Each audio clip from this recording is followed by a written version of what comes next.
안녕하세요. 네, 안녕하세요. 왜 웃으세요? 그냥 보기만 해도 흐뭇한 네. 얼굴이셔서 잘 지내셨죠? 네, 잘 네. 지냈습니다. 지난 2주 동안에 집에 거의 못 들어갔어요.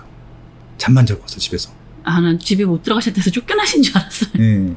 그러니까 조금 날 정도로 지금 와이프랑 얘기도 못 하고 있고 막 그러네요. 그냥 죄송해요. 집에 지금 애들이 지금 수험생이고 그래서 바쁠 텐데 그냥 도와주지 못해서 되게 미안합니다. 네. 책이 너무 잘 나가서 못 들어가시는 건가요? 바쁘셔서? 네. 아니 책도 책인데 시즌이 좀 그런 것 같아요. 아무래도 지금 굉장히 지금 막 그 변동성이 심하잖아요. 뭐 이렇게 좀 사회적으로도 그렇고 그다음에 이제 뭐 경제적으로도 그렇고 또 부동산 시장 같은 경우는 매일 대책이 쏟아져 보니까 저는 이렇게 살다가 20년 동안 이 부동산 시장이 있으면서 하루에 대책이 2번씩 나오는 건 처음 봤어요. 아니, 제 책도 그렇고 뉴스도 거의 메인 뉴스가 부동산 뉴스더라고요, 요즘엔. 그러니까 6월 달까지는 코로나 이슈가 더 많았었는데 정확히 네. 7월 1일자부터요. 무슨 이유인지 모르겠는데 매일 부동산 얘기만 나와요. 뭐 주식 시장도 지금 그래서 지금 보니까 제가 좋아하는 프로그램 신과 함께 네. 에서 또 김동훈 소장님도 그분은 부동산보다 주식을 좋아하시는 분인데 굉장히 경계하시더라고요. 아니, 신과 함께 출판사에서 책도 나오신 거 아니에요? 왜 제 책은 홍보 안 해주신지 모르겠어요. 그래서 연일 그냥 뭐 주식책만 네. 홍보해 주시고 계시더라고요. 워낙 수장님 책은 그래서 알아서 잘 나간다 뭐 이런 말씀이시겠죠. 기껏 하신다는 말씀이 여기는 홍보 안 해도 잘 나가요. 뭐 이런 얘기 나오고 계시고. 네. 아니, 근데 정말 홍보 안 해도 잘 나가고 있지 않습니까? 네. 아직까지는 뭐 선방하고 네. 있습니다. 종합순위 지금 교보문고 가시면요. 종합 베스트셀러 5위에 진열이 돼 있을 거고 경제경영에서는 2위에 진열이 돼 있습니다. 그래서 한번 인증샷 보내주시면 감사하겠습니다. 보내주시면 뭘 해주시겠다는 줄 알았더니 그냥 감사하겠다는 말씀이시군요. 행복을 빌어드리겠습니다. 너무 많은 분들이셔서 제가 뭐 어떻게 네. 해드릴 수는 없을 것 같아요. 너무 감사한 일이죠. 네, 네. 너무 감사합니다. 이거 이제 초반에 재고가 좀 떨어져갖고 이게 이제 2세까지 찍었는데도 그게 순식간 나가버린 거예요. 출판사에서도 책이 이렇게 빨리 나간 적이 없어가지고 그렇게 책을 빨리 찍어본 적이 없어서 그냥 방심하고 있다가 당했던 것 같아요. 그래서 이제 그 예스24에서 구매하셨던 분들은 보통 그 다음날 배송이 되는데 재고가 없어갖고 한 3, 4일 정도 딜레이 됐었대요. 요즘 책은 정말 금방 배송되던데. 당일도 되는데 네. 다시 한번 그건 사과드릴게요. 저도 몰랐어요. 그러니까 출판사한테도 제가 굉장히 뭐라고 했거든요. 아무튼 죄송하고 지금은 재고 빵빵히 채워놨으니까 그리고 이제 교보문고 가면 이제 많이 쌓여 있습니다. 네. 알겠습니다. 아무튼 감사하고요. 이 책이 또 얼만큼 더 잘 팔릴지 모르겠지만 좋은 책이고요. 아마 지금 이 어렵고 혼란한 시기에 이 책 읽는 것만큼 더 좋은 공부나 마인드 컨트롤은 없을 것 같습니다. 제 책 많이 읽으시기 바랍니다. 네. 근데 제가 간혹 그런 말씀을 들었어요. 이 책에 보면은 이제 책 제목이 이선은 오를 곳은 오른다 해서 그 제목을 보면 전 지역을 다 소개하지 않은 거를 제목만 봐도 우리가 알 수 있는데 그래도 본인이 관심 있는 지역이 빠진 분들은 네. 저는 이런 지역이 관심 있는데 그 지역이 없더라고요 이러면서 좀 아쉬워하시거나 네. 그걸 어떻게 좀 활용을 해야 될까요 하고 궁금해하시는 분들이 계시더라고요. 그래서 제가 좀 생각을 해봤는데 네. 오해가 좀 있으신 것 같고요. 그것들에 대해서 제가 좀 길게 말씀을 드려야 될 것 같아서 이번 주는 좀 특별 편성으로 김학렬 소장 편으로 다 채우려고 합니다. 그래서 네. 월요일 날은 아마 이 방송 뉴스 브리핑 방송이 나갈 거고요. 수요일하고 금요일 날은 제가 아마 이 책 이제부터는 오를 곳은 오른다를 어떻게 봐야 되는지 그리고 어떻게 활용할 것인지 그리고 지방 분들 같은 경우는 어떻게 해야 되는지에 대해서 구체적이고 상세하게 말씀드리도록 하겠습니다. 왜냐면 지금 오히려 서울은 괜찮은데 지방 분들이 더 지금 어려워하시는 것 같아서 지방 분들한테도 좀 그런 기회를 좀 드리려고요. 준비를 해보겠습니다. 네. 네, 알겠습니다.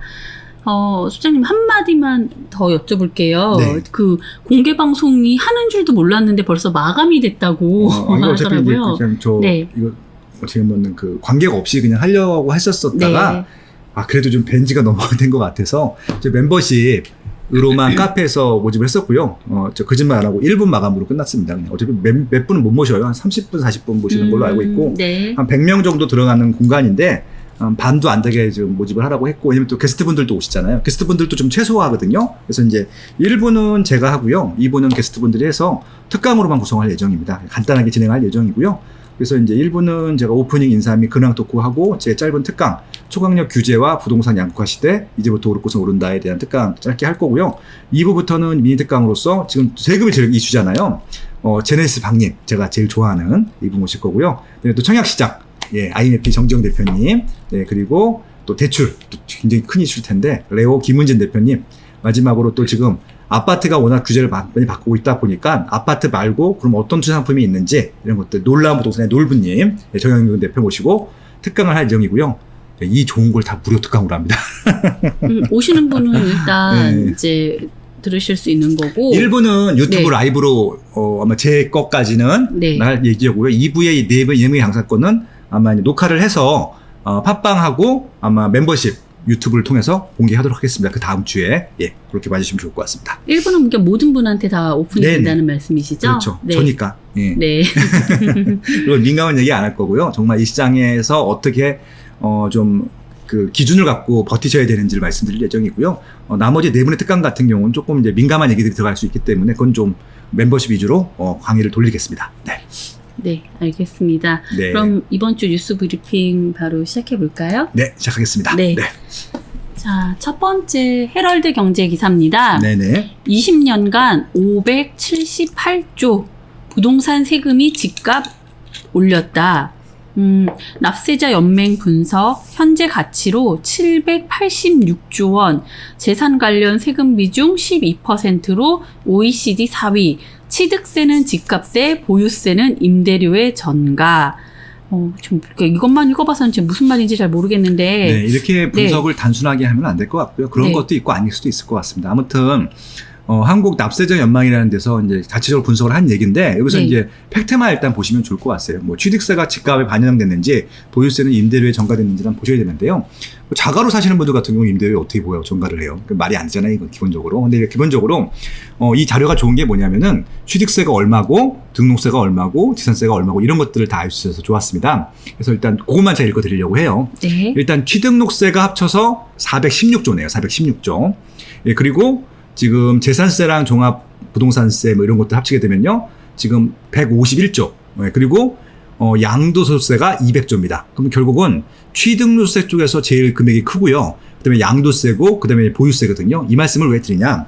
보유세를 많이 올려도 취득세나 양도세를 합친 것보다 뭐 합친 것도 아니고 따로 뗀 것들보다도 월등히 적어요. 적기 때문에 보유세보다도 세수 확보를 위해서는 거래가 활성화되는 것들이 더 유리하지 않을까라고 좀 말씀을 드리고 싶은 것들이고요. 그렇다고 하더라도 뭐 이런 것들은 제가 지금 뭐 샀다 팔았다 투기를 주장하는 게 아니라 팩트가 그렇다는 말씀을 드리고 싶습니다. 그래서 만약에 정부에서는 이제 조세를 걷는 것이 목적이라고 하면은 조세 저항 없이 이런 방법들이 있다는 것들도 한번 고려해 봤으면 좋겠다는 말씀을 드리고 싶은 것들이고, 그리고 이제 이것들이 취득세는 집값에 반영이 됐는지, 보유세는 임대에 전가됐는지는 별도로 따로 분석을 해야 된다. 그 정도만 말씀드리고 넘어가겠습니다. 네.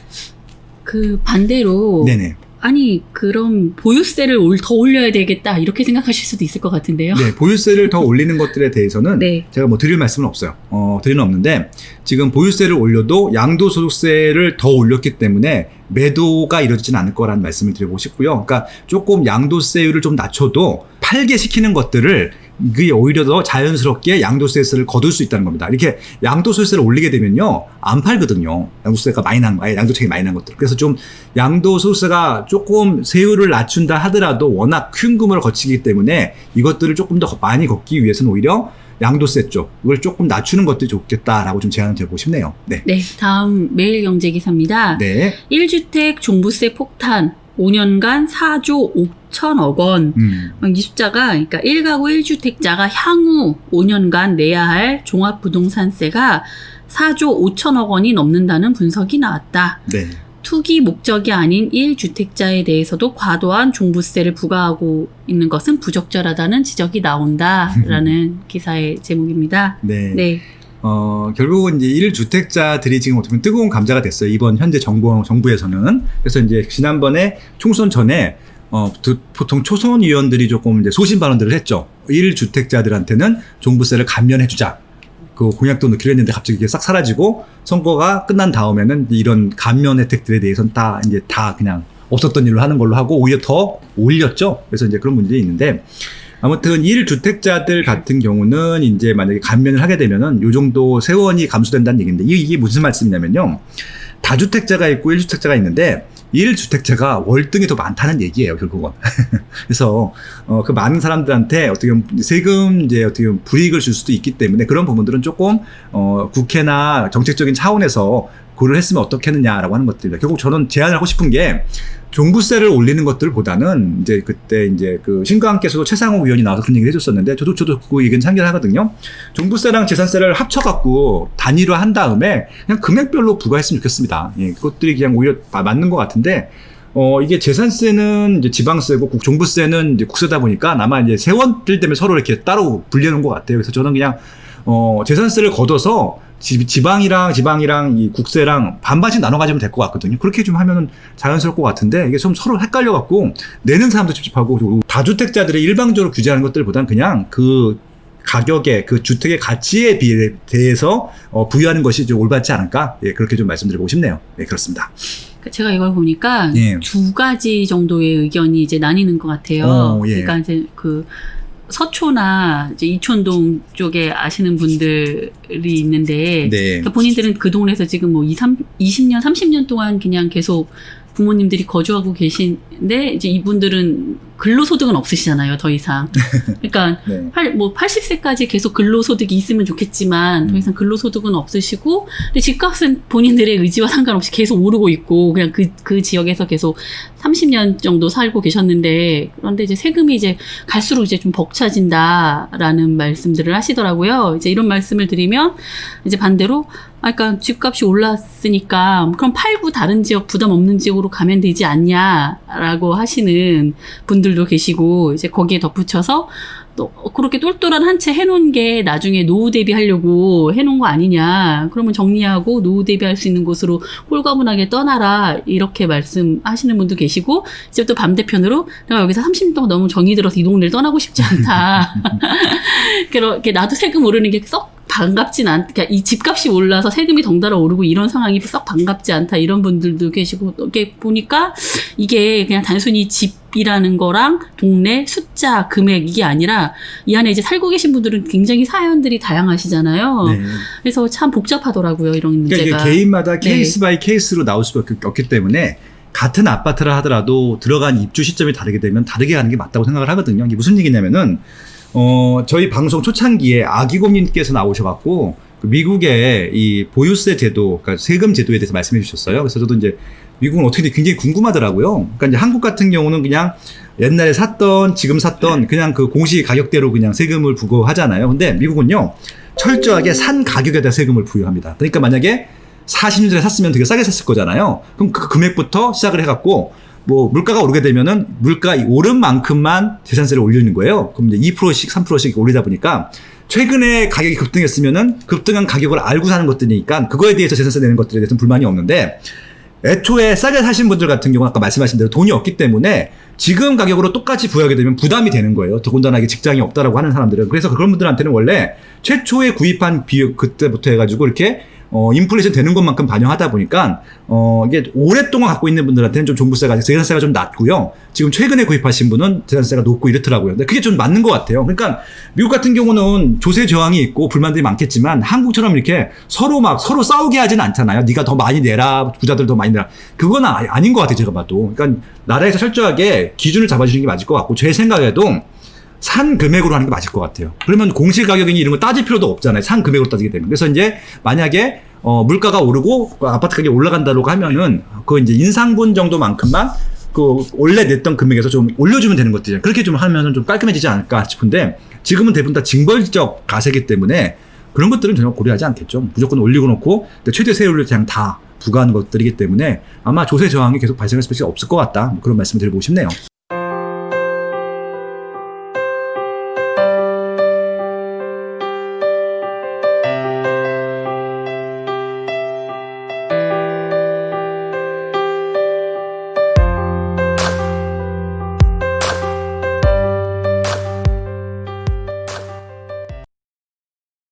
강력하고 즉각적인 조치를 이어나가겠다는 것을 이번에는 곧바로 집값이 오르는 상황이 연출되고 있습니다. 이른바 초양극화 현상이 우려된다는 겁니다. 초강력 규제와 부동산의 양극화 시대, 사야 할 부동산은 더 명확해지고 있다. 부동산 매매의 입지 선정과 돈 버는 핵심 입지 20곳을 완벽 분석한 이제부터는 오를 곳만 오른다. 인터넷 교보문고에서 이제부터는 오를 곳만 오른다를 검색하세요.